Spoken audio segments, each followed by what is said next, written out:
and welcome back. Hi, it's me, Craig, and I feel like I got short of breath there. I just felt like I ran a marathon, and I did not. I walked downstairs. Uh, Woo!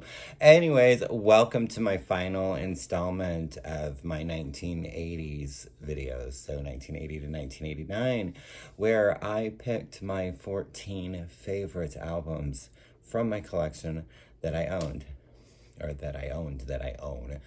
And I realize I missed a lot, but I have a lot. And this decade is so huge, and I would say a good portion of my collection is from the 80s. So I decided to do an honorable mentions video. So these are all albums, excuse me, that I own that I did not mention in the previous video. So this is from 1980 to 1989. There's no rhyme or reason. I did try to pick something from each year, and couldn't do 14. So this is 16 honorable mentions. And let's get started. This has been a lot of fun. I've enjoyed all of your comments, all the feedback. So thank you for watching. Thank you for the encouragement and all of that. So let's just get started.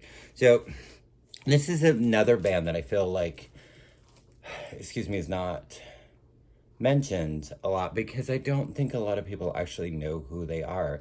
They only had 4 albums, I believe, the last one coming out in 2009. Their first album came out in 1982. They are from San Francisco, and believe the 2 main guys are gay. I'm pretty sure the vocalist is. So, and the album cover is, look at them in their little skivvies there, their little underpants. Oh my goodness. So Voice Farm, With the World We Live In. So yeah, from San Francisco, Charlie Brown is the lead singer. That is Charlie with a Y. Then we have Mike Riley on the backup vocals, and Deborah Haynes does drums and snare. Just no picture of Deborah anywhere, but so we got, and you're like, how long are you going to hold those up? But you know what? Look at them in their little underpants. So, Voice Farm, they are so much fun. And they do a cover of Sally Go Round the Roses. I mean, Sally Go Round the Roses, okay? AM City is the opening track. You've got Lost Adults, Davy's Big Battle, Mama Made Me Do It, Voyeur, Chino, over and over. So yeah, number 16 from 1982 would be Voice Farm with their debut, The World We Live In. I wouldn't say I got shit for not mentioning this, and there's reasons why I didn't. But it is so iconic, and I do adore this record, but it's not my favorite in his catalog. I feel like there's, in my opinion, at least one album better than this. Well, actually 2, because they were both on my lists. But this is so great, so iconic for when it came out. From 1984, this is his 6th album, of course, soundtrack for the movie Prince with Purple Rain. I do have the original poster in here. I don't want to pull it out because the last time I tried to look at it, it started to tear a little bit. It's never been hung up or anything. It's always just been in the record sleeve. So let's go crazy. I don't know that I need to really talk about this album. I adore The Beautiful Ones. When Doves Cry. What is that? Take Me With You. And I would die for you. And Darling Nikki. I mean, that's why those Tipper Gore and friends didn't want us to listen to this album, because of poor Darling Nikki, who was masturbating to a magazine in a hotel lobby, or masturbating in a hotel. I don't know, something like that. But she's a naughty girl masturbating in hotel lobbies. It's not something that you should do, but from one hotel that I actually worked at, my, one of my employees texted me in the middle of the night and said, I need you to look at the cameras in the lobby. And I said, okay. And there was a dude in our hotel lobby masturbating. He didn't have a magazine, but he was having a really nice time in our lobby. She was locked in the office, was scared. I'm like, call the police. Thank you for the lovely, video or letting me know that I need to look at the cameras, but please call the police. So she did, and the gentleman, he didn't understand why he couldn't do that. Little sidetrack, little story there for you. So one off, basically a Duran Duran album. So this is number 14 from 1985. It was just Nick Rhodes and Simon Le Bon and Roger Taylor. But Arcadia was So Red the Rose. Election Day was a single. I have the 12 for that too. But this really is a good record. And it really is, it's basically a Duran Duran record. They would do albums later that didn't have the full band in it, so, and still called it a Duran Duran record, but it's pretty much, especially with Simon Le Bon's voice. What else is great on this? Lady Ice, Oh the Promise, El Diablo, yeah. And such a beautiful cover. So awesome. Yeah, so from 1985, Arcadia with So Red the Rose. I really tried to get this on my list, but then there was, that year was so big. 1987 was so big for me. So from number 13, and I just started, last couple of days was listening to this again. I hadn't listened to it for a while. Interestingly enough, his band, I'm not too familiar. I know a couple songs, but so this is his 1987 album. This is his fourth album. And that is David, is it Sylvain or Sylvian? I think it's Sylvian. Secrets of the Beehive. To describe this album is almost impossible. It opens up with this just really beautiful September. And then you go into The Boy with the Gun. And it's just it's not really orchestral, but it has that kind of just ethereal, I don't know that I say that word correctly, but whatever. You know what I'm saying. Just almost reverence to it. It's really, and then his vocals on top of it, at times kind of remind me of maybe Mark Hollis a little bit. It does kind of remind me at moments of the later efforts of Talk Talk. But yeah, he was in Japan, and again, I don't know that I've ever heard a Japan album, but I have heard a few of their singles. But David just has this voice, and then you get into Maria, and that song is just so gorgeous, and it just kind of goes from there, that it's just this,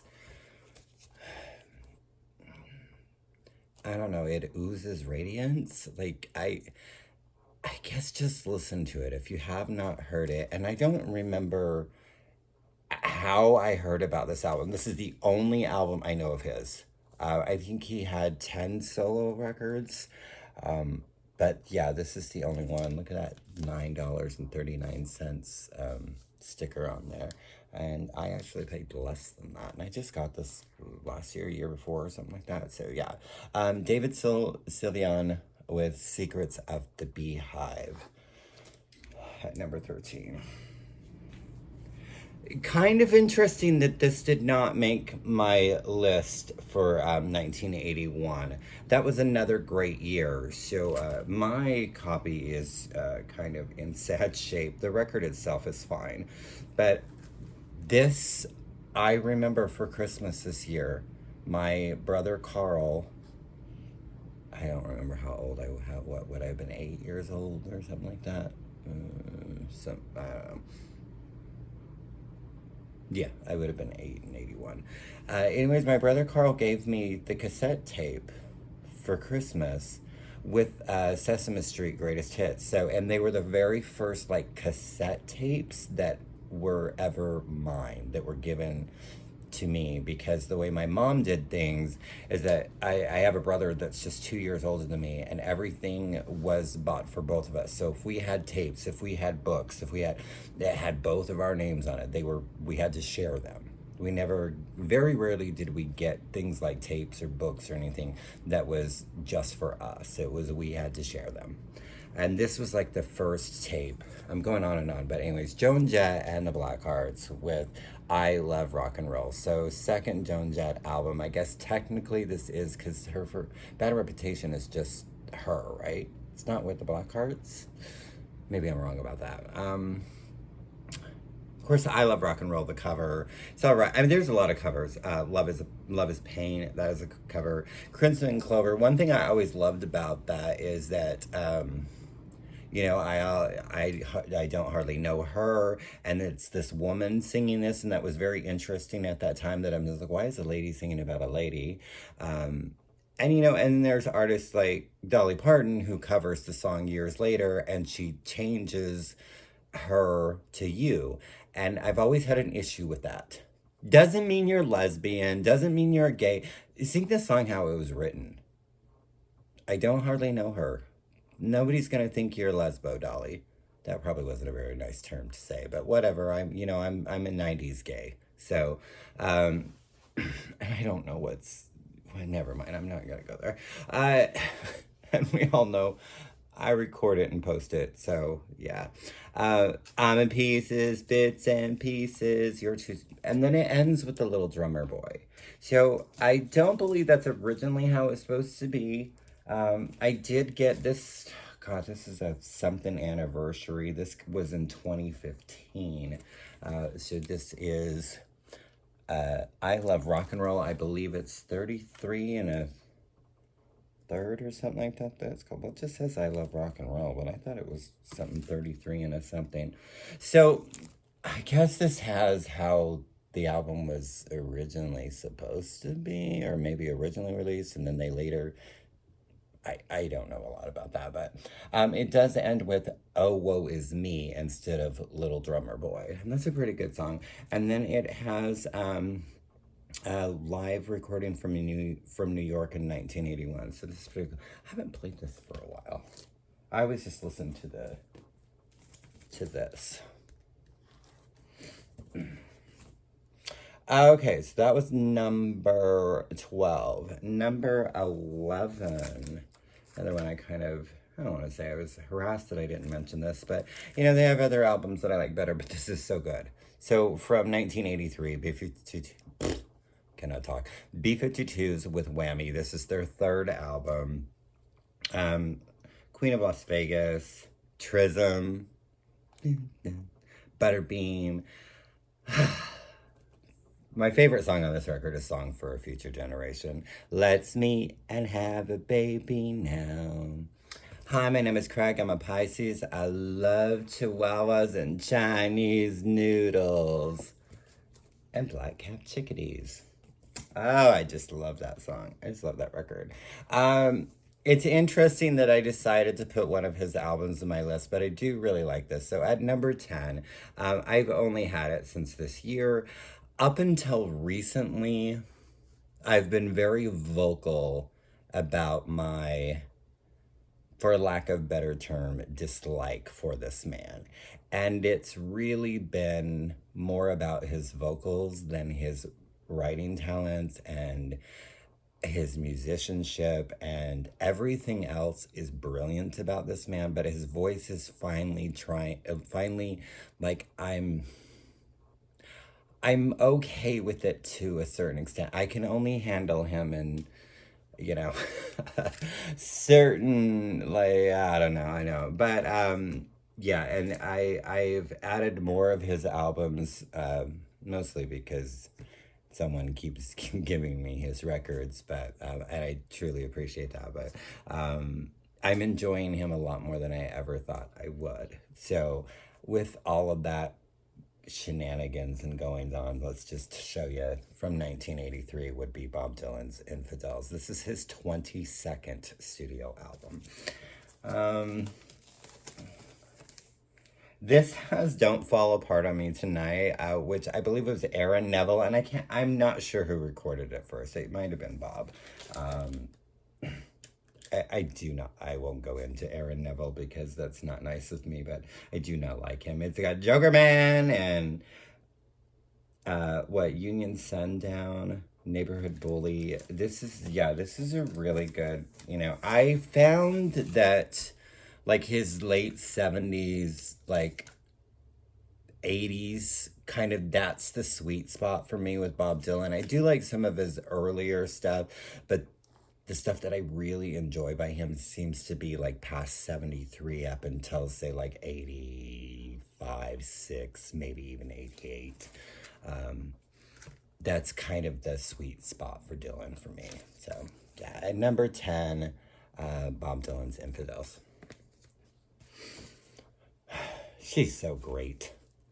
This is her debut. She had a total of 6 albums. I really don't know that she does anything anymore. She'll show up every once in a while, maybe like on 80s tours, whatever. But her debut is just great. And, Samantha Fox needs to be mentioned. This is with Touch Me. Touch me. I want your body. I want to feel you. Oh, right next to me. Susie, don't leave me with your boyfriend. She's telling you. She's not keeping it as like, girl, don't leave me with your man. Because if you do, there's going to be some humping. Okay? I cannot control myself around your boyfriend, Susie. Okay? We gotta walk on our love. Hold on tight. So great. Do ya wanna please me? He's got sex on his mind. Oh, Samantha. Samantha Fox. I feel like I'm having like an aneurysm or something. Like I cannot. That didn't sound right either. But maybe I'm just being very not good today. I don't know. Whatever. It's happening. Number 8. Is this no, this is their second album. They actually had 4. They had quite a few EPs, and so it was kind of I guess a break off, for lack of better term. So this is Susie Sue's with Budgie, both from Susie and the Banshees. This is The Creatures with Boomerang. And oh, did I search for this. From 1989. It is so great. I mean, what I love about The Creatures is that the type of music, there's more electronic. It's a lot different than a Susie record, except you have Susie's wonderful voice on top of it. My sadness of the vinyl pressing of this is that, they would take tracks off quite frequently because there wasn't enough room for one record back in the day. And the track that they took off is my favorite, second favorite song on this record, which is Speeding. And that's not on the vinyl version, but it does have Pluto Drive and Standing There, which are equally brilliant, but I love Speeding, so I'd love to see a reissue of this with the entire album. There might be one other song missing, but Speeding. Yeah, I only mentioned them once. Sorry, the records just fell all over the floor here. They went bloop. This is from 1989. This is their 4th album. I think they had 8, maybe, total. A lot of them came out after Pete died. But yeah, Dead or Alive with Nude. I listened to this so much. This was such a special album to me. And Pete, just look at him looking so pretty and so hairless and just so lovely. And it always bothered me that he did not think that he was beautiful. And with the voice and had a lot of respect for Pete Burns. Made some really great music. It's just kind of sad that kind of how he turned out. Oh, there is actually a price tag. I don't know that you'll find it for $5.99 anymore. So it opens with Turn Around and Count to 10. Give It Back, That Love Is Mine. And really the big single off of this was Come Home With Me, Baby. And I still remember when I first heard it and just like, oh, I've got to get this immediately. I Don't Want to Be Your Boyfriend. I Cannot Carry On is another favorite off of this. My Forbidden Lover. Dead or Alive with Nude from 1989. I think that I wanted to mention this because I feel I had 3 of their albums on the list, so let's just add them in the honorable mentions as well. So at number 6, we have Eurythmics with Touch. Yeah, probably like after the ones I mentioned, probably like my 4th favorite of theirs. This has Here Comes the Rain Again, Right by Your Side, one of my favorite Eurythmic song. And then we have Cool Blue, The First Cut, and Who's That Girl? So yes, at number 6, the Eurythmics' 3rd album from 1984, Touch. This is their 3rd and final. And, it does have songs listed on the first. So, Wham! With Music from the Edge of Heaven. My beautiful George, Andrew. I still need to get Andrew's one and only solo album. I have a 12 for one of his songs. I can't remember which one.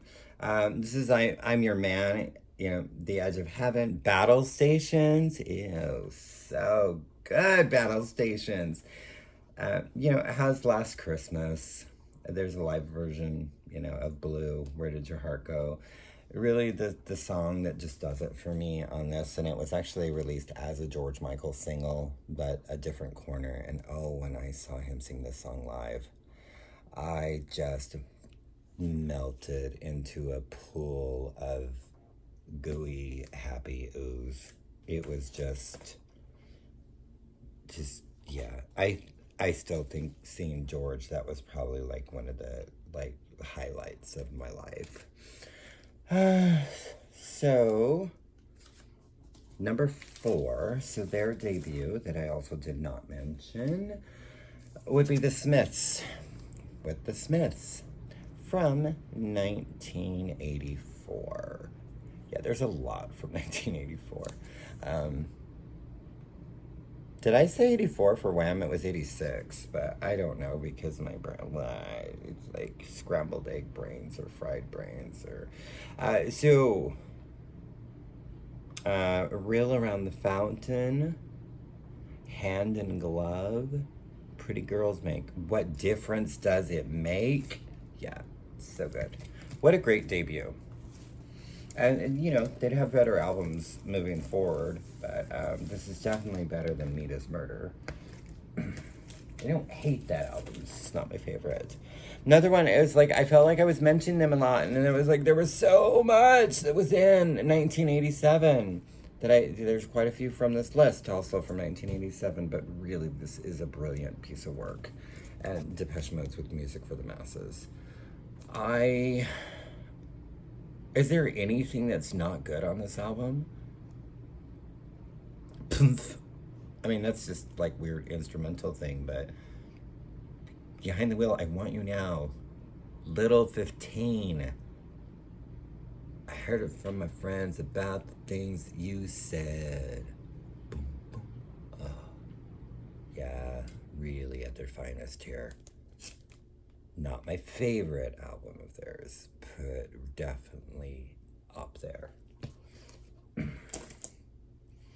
Number 2.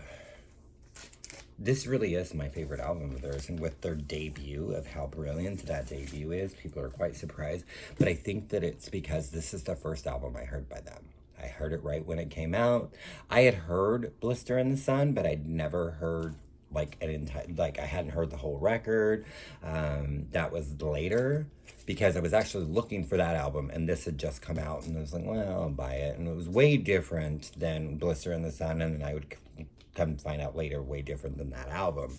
But I really do enjoy Violent Femmes 3, which 3, but it's their 4th album. And Nightmare. See that the problem is very clear. And I'm just like my father, but I am much worse. Oh, those dating days. I hope you got fat. The world we're living in. You look like you could be the mother of a girl. Yeah, I love lies, lies, lies, yeah. Oh, wait, no. I think I was just singing Thompson Twins. She's telling lies, lies, lies, lies, lies, lies, lies, lies, lies, lies, lies, lies, lies, lies, lies.